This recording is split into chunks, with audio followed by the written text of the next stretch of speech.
थे और जो फ्रेशर्स है वो 15 टू 25% पहले ही फ्रेशर्स थे। तो ये न्यू पॉलिसी जो एमडी कैट 2026 में लगाने जा रहे हैं, तो इसका मकसद क्या बनता है कि फ्रेशर्स के एडमिशन तो पहले ही जो है वो 15 टू 25% हुए हैं और जो रिपीटर्स के एडमिशन है वो 75 टू 85% पहले ही रिपीटर्स के एडमिशन हो रहे हैं। और अब अगर इनको 6 डेज दिए जाए प्रिपरेशन के लिए, तो खुदारा इन पे कोई रहम करे, फिर पहले ही आप इनको ये कह दें कि आप एडमिशन जो है आपका हो ही नहीं सकता, आप एडमिशन के मुकाबले में ही ना आए। और इतनी ज्यादा इंजस्टिस जो है फ्रेशर्स के लिए खुदारा ना करे।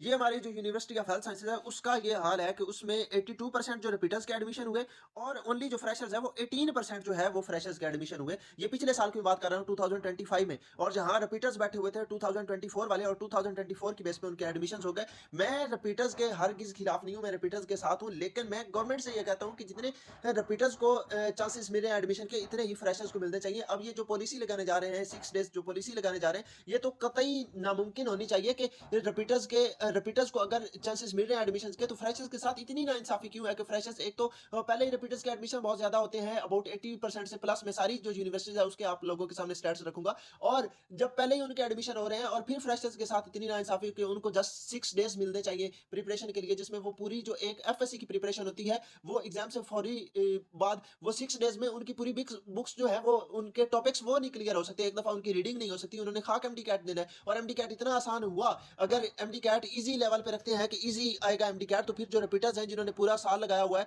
और जो 2024 वाले रिपीटर्स बैठे हुए हैं, वो तो फिर किंग एडवर्ड मेडिकल यूनिवर्सिटी में जाएंगे और उनकी तो पहले ही प्रिपरेशन बहुत ज्यादा है, उन्हें तो सारे कॉन्सेप्ट्स आते हैं। और इन जो फ्रेशर्स हैं इनके साथ ये नाइंसाफी क्यों की जा रही है? ये है आगे जो केपीके में भी जो 78% जो रिपीटर्स के एडमिशन हुए और ओनली 22% जो है वो फ्रेशर्स के एडमिशन हुए।